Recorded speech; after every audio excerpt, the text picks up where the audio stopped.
Hello everyone, आज का हमारा टॉपिक रहेगा भाषा। भाषा से रिलेटेड संपूर्ण जानकारी। आइए चर्चा को चालू करते हैं। देखो, टॉपिक का नाम है राजभाषा है, लेकिन आज अपन पढ़ेंगे ओनली भाषा के बारे में। आइए चर्चा को चालू करते हैं। देखो, संविधान का भाग 17 लिखिए यहाँ से।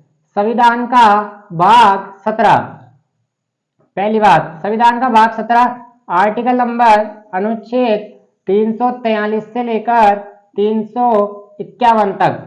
ठीक है, ये कब कहा है? आर्टिकल नंबर भाग 17 में।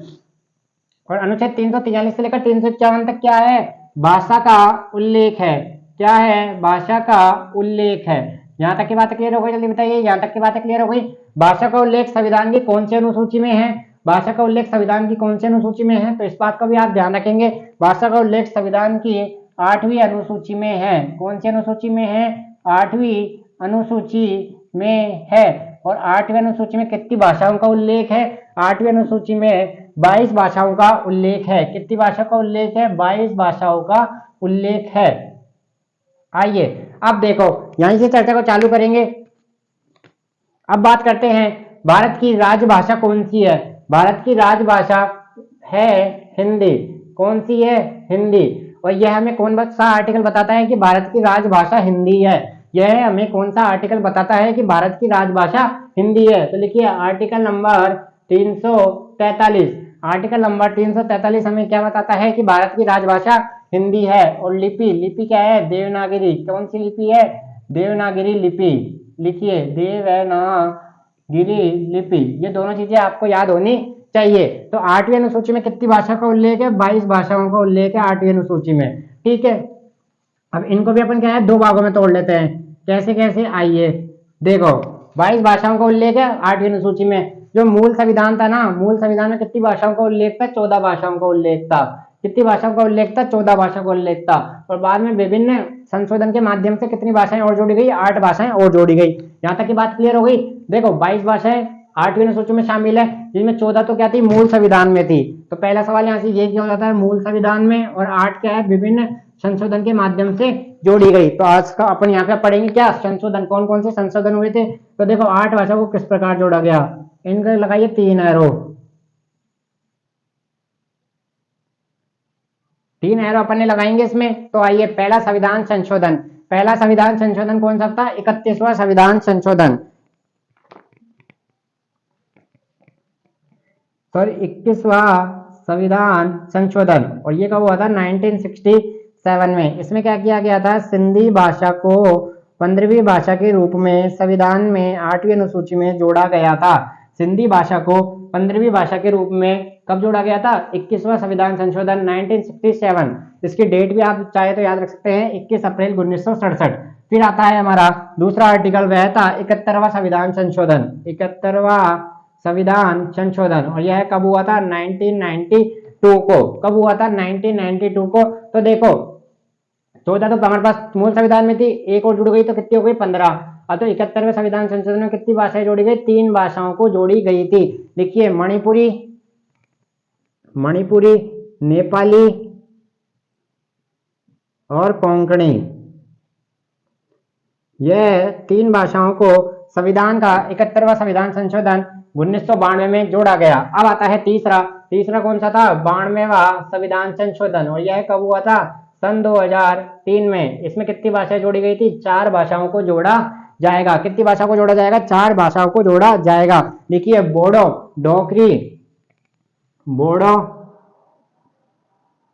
डोगरी, मैथिली और सांथली। ये 4 भाषाएं जोड़ी गई थी। तो हो गई पूरी 22। देखो, अभी तक अपन ने क्या पढ़ा? मूल संविधान में 22 भाषाएं। अब 8वीं अनुसूची में कितनी भाषाएं? 22 भाषाएं। 22 भाषा में 14 मूल संविधान में थी, 8 विभिन्न संशोधन के माध्यम से जोड़ी गई। तो अपन ने पढ़ लिया 21वां संविधान संशोधन, 71वां संविधान संशोधन और 92वां संविधान संशोधन। यहाँ तक की बातें क्लियर हो गई? जल्दी बताइए, यहाँ तक की बातें क्लियर हो गई? अब पढ़ते हैं। देखो, अपन कहाँ थे? आर्टिकल नंबर 343 अपन पढ़ चुके हैं।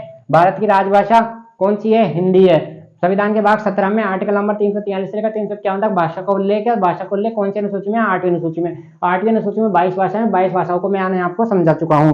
अब आते हैं आर्टिकल नंबर 344। आर्टिकल नंबर 344 क्या कहता है? आर्टिकल नंबर 344 कहता है, राष्ट्रपति द्वारा राज्य भाषा राष्ट्रपति द्वारा राजभाषा आयोग का गठन किया जा सकता है।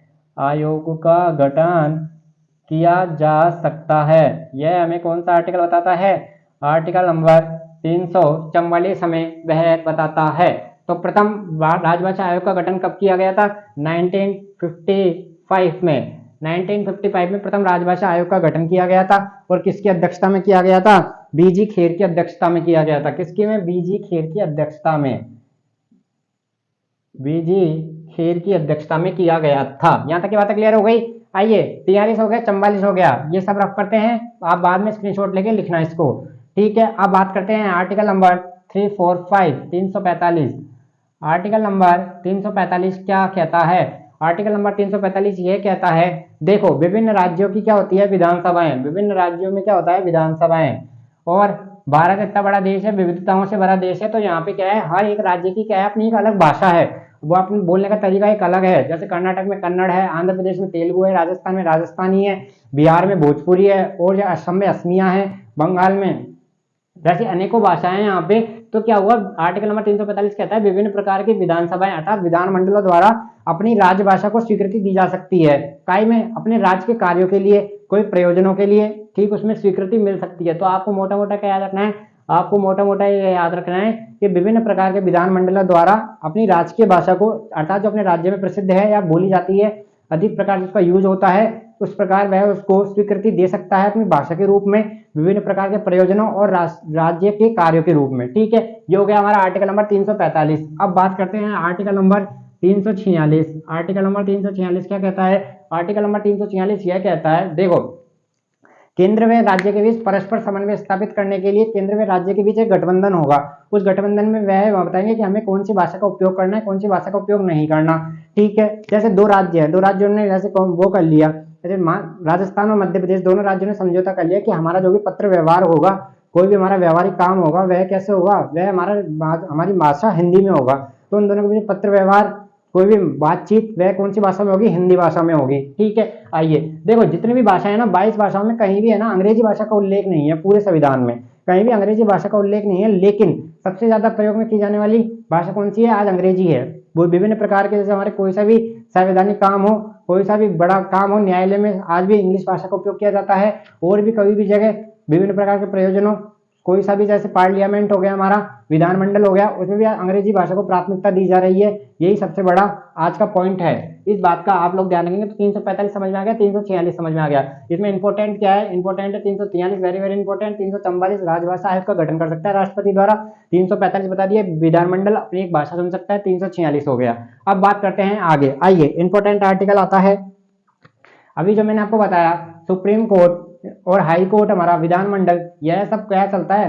अंग्रेजी भाषा में चलता है। तो यह हमें कौन सा आर्टिकल बताता है? यह हमें बताता है आर्टिकल नंबर 348। आर्टिकल नंबर 348 हमें यह बताता है कि सुप्रीम कोर्ट, हाई कोर्ट और राज्य के विधानमंडल या अन्य प्रशासनिक कार्य कौन सी भाषा में होंगे? यह अंग्रेजी भाषा में होंगे।